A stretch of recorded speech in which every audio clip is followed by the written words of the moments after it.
Yeah, boy.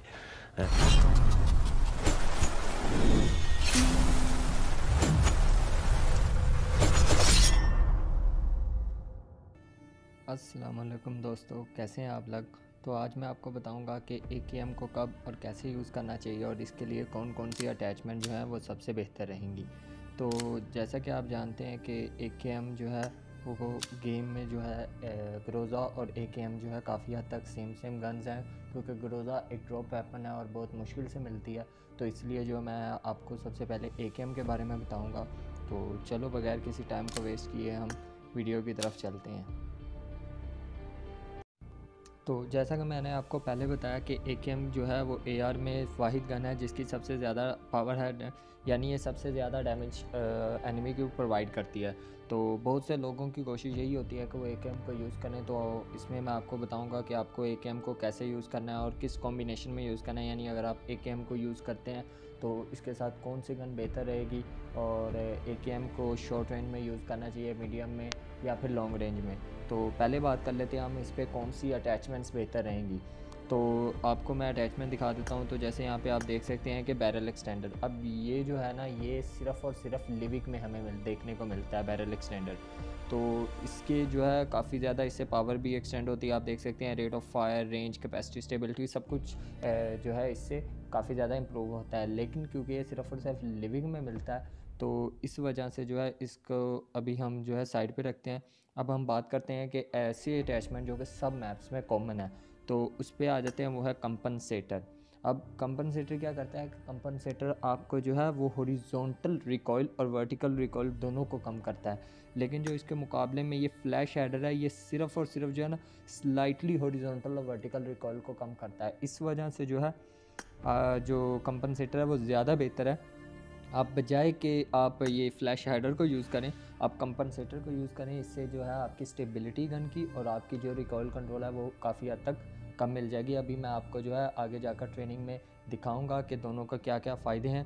तो अभी आप देख सकते हैं, अभी मैं सिर्फ जस्ट आपको पावर दिखा रहा हूँ कि किस कम जो है अटैचमेंट से क्या इफ़ेक्ट पड़ता है। तो अब मैं आपको दिखा देता हूँ। जैसे बहुत से लोग पसंद करते हैं सप्रेसर को, तो मैं आपको दिखा देता हूँ कि सप्रेसर से देखिए रेट ऑफ फायर पे फ़र्क पड़ रहा है बस, और साथ में कैपेसिटी से, बाकी ना पावर पे ना स्टेबिलिटी पे इसका कोई फ़र्क नहीं है।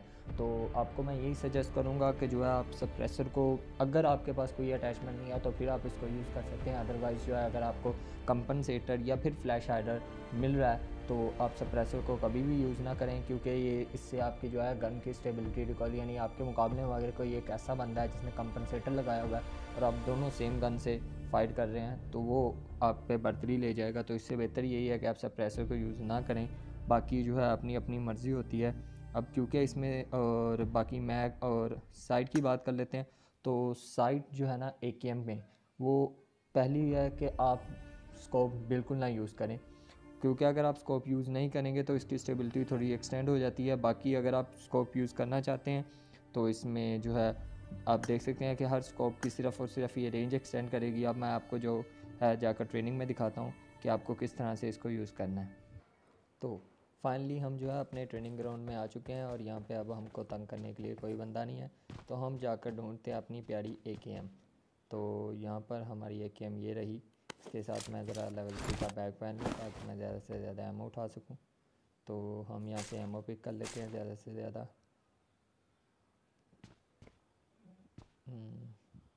ये हमारे पास काफ़ी ज़्यादा एमो होगी। अब मैं आपको जो है बारी बारी सारी दोनों अटैचमेंट जो हैं लगाकर इसका इफ़ेक्ट दिखाता हूँ। सबसे पहले हम जो है अपना कंपनसेटर को पिक करते हैं, बाकी क्योंकि इस पर कोई अटैचमेंट नहीं लगती। तो अभी हम जो है शॉर्ट रेंज से ट्राई करते हैं। तो ये हमारा जो है ये कंपनसेटर से इफ़ेक्ट है। अब मैं आपको आगे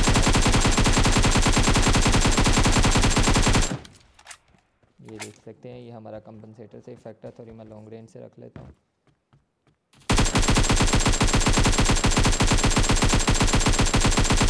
और ये विदाउट स्कोप मैं आपको दिखा रहा हूँ। अब जो है मैं आपको कंपनसेटर उतार कर दिखाता हूँ कि इस कंपनसेटर से क्या फ़र्क पड़ेगा। बढ़ चुकी है। अब जो है हम जाकर यूज़ करते हैं अपना दूसरी वाली अटैचमेंट। तो यहाँ से मैं फ्लैश हाइडर को उठाता हूँ और इसको यूज़ करके दिखाता हूँ मैं आपको। काफ़ी ज़्यादा बुलेट्स जो हैं वो एक साइड पे जा रही हैं, यानी ये बहुत स्लाइड सी रिकॉइल को कंट्रोल कर रहा है। और इसके मुकाबले में जो है तो अब हम जो है अपना लास्ट वाला यूज़ कर लेते हैं, जो कि है हमारे पास सप्रेसर। तो मैं आपको सप्रेसर पिक करके भी दिखा देता हूँ कि सप्रेसर से क्या इफ़ेक्ट पड़ेगा। ये सिर्फ़ और सिर्फ जो है वो साउंड को सप्रेस करता है बस। ये देख सकते हैं आप, ज़रा भी रिकॉइल कंट्रोल नहीं हो रही मेरे पास। पहले जो है वो बुलेट्स काफ़ी हद तक जो है निशाने के अंदर थी, आप देख सकते हैं आप, ये बुलेट्स जो है मेरी आधी इधर आधी इधर। तो जो सप्रेसर है वो बहुत कम जो है वो रिकॉइल को कंट्रोल करता है। तो बेहतर है कि आप सप्रेसर, अगर आपके पास कोई और अटैचमेंट अवेलेबल है तो सप्रेसर को बिल्कुल यूज़ ना करें। अब जो है हम थोड़ी सी और एमओ पिक करके, और मैं आपको स्कोप भी बताता हूँ कि आपको कौन सी स्कोप यूज़ करनी चाहिए।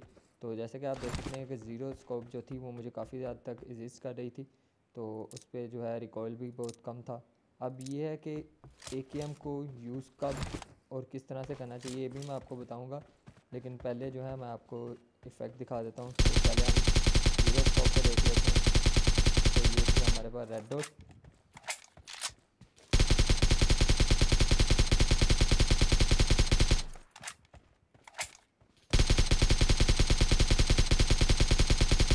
तो जितनी ज़्यादा रेंज बढ़ती जाएगी AKM की रिकॉइल भी उतनी ज़्यादा बढ़ती जाएगी, आप देख सकते हैं जैसे। और रेड डॉट जो है वो ज़्यादा रिकॉइल जो है वो प्रोवाइड कर रही है एज़ कम्पेयर टू जब मैंने स्कोप यूज़ नहीं की थी। अब हम जो है होलो को भी ट्राई कर लेते हैं। तो आप देख सकते हैं कि जो होलो है वो काफ़ी हद तक रेड डॉट से बेहतर है। और मैं जो है AKM के ज़्यादातर होलो का ही इस्तेमाल करता हूँ। और अगर या तो आप बिल्कुल भी स्कोप इस्तेमाल ना करें, और अगर आप चाहते हैं कि आप कोई ना कोई स्कोप इस्तेमाल करें तो आप होलो का इस्तेमाल करें। और इसके अलावा जो आप 2x का भी इस्तेमाल कर सकते हैं, क्योंकि 2x भी जो है वो शॉर्ट रेंज में काफ़ी बेहतर आ जाती है। तो 2x का भी आप यूज़ कर सकते हैं। अब AKM का फ़ायदा क्या है कि AKM की अगर आप दो दो है बुलेट्स भी ना, अगर नेक्स्ट एनिमी का आप लेवल 2 का हेलमेट है और 2 बुलेट्स भी आप उसके हेड पे देते हैं तो आप एनिमी को बिल्कुल ख़त्म कर सकते हैं। अब AKM को आपको यूज़ कब करना चाहिए, तो AKM को या तो आप बिल्कुल मसलन शॉर्ट रेंज में यूज़ करें, जैसे कि आपके 50 10 मीटर या 100 मीटर इतने रेंज में अगर एनिमी है। 100 मीटर सॉरी ज़्यादा कह गया मैं, 10 से जो है 30 मीटर तक अगर रेंज में एनिमी है तो AKM बेस्ट है। या फिर अगर आपको काफ़ी लॉन्ग रेंज में, जैसे कि मैं आपको दिखाता हूँ अभी, लॉन्ग रेंज में आप में बहुत से लोग कहेंगे कि एक तो आप कह रहे हो इतनी ज़्यादा रिकॉइल है और ऊपर से लॉन्ग रेंज में कैसे इस्तेमाल करनी है, तो वो भी मैं आपको बताता हूँ लॉन्ग रेंज में इसमें क्या फ़ायदा होगा। तो जैसे कि मैंने आपको बताया कि इसका डैमेज बहुत ज़्यादा है। तो लॉन्ग रेंज में ये फ़ायदा होता है कि जैसे ही जो है ना आप इस पर कोई मतलब 4x लगा कर, या 6x तो काफ़ी ज़्यादा मुश्किल हो जाती है, बेहतर यही कि 4x को रखें। मैं ज़रा यहाँ पे अटैचमेंट चेंज कर लूँ, तो हम दोबारा से अपना कंपनसेटर लगा लेते हैं और यहाँ से मैं आपको जो है बताता हूँ कि 4x का क्या फ़ायदा रहेगा, आपको लॉन्ग रेंज में कैसे इसको यूज़ करना है।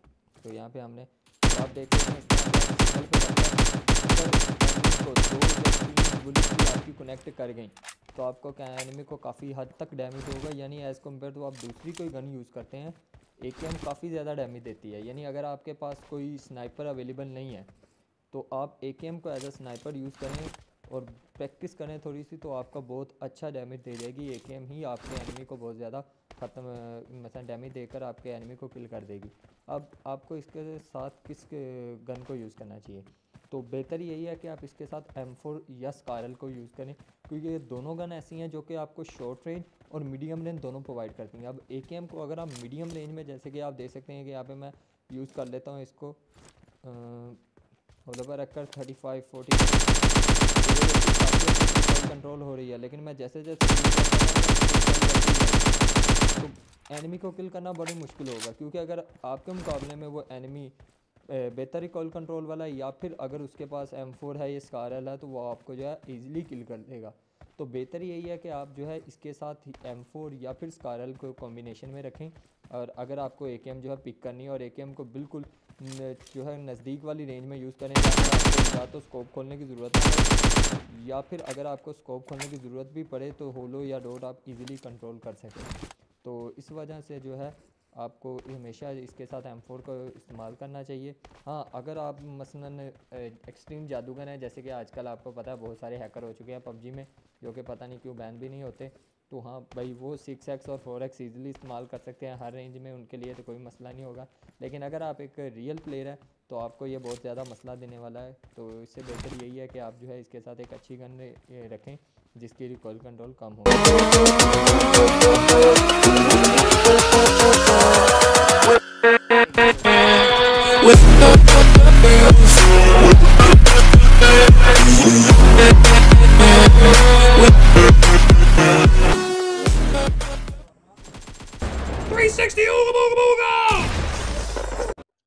अब जो है अगर आपको ये वीडियो अच्छी लगी हो तो मेरे चैनल को सब्सक्राइब ज़रूर करें, क्योंकि आइंदा दिनों में अगर जब मेरे 10,000 सब्सक्राइबर होंगे तो मैं 3 रॉयल पास का गिव अवे करूँगा, और विनर्स को मैं जो है अपने इसी चैनल पे अनाउंस करूँगा, और लाइव जो है उन्हें मैं RP गिव अवे करूँगा। तो अगर आप भी चाहते हैं कि आपको रॉयल पास जो है वो दिया जाए तो आप इस चैनल को सब्सक्राइब करें, और साथ में जो है कमेंट भी एक अच्छा सा कर दें, क्योंकि जिस बंदे के जो है मेरी वीडियोस 10,000 सब्सक्राइबर होने तक अच्छे अच्छे कमेंट्स आएंगे तो उनको मैं पिक करके उनमें से किसी एक बंदे को, 3 बंदों को जो है वो RP गिव अवे करूँगा। तो ठीक है, मिलते हैं अब अपनी अगली वीडियो में।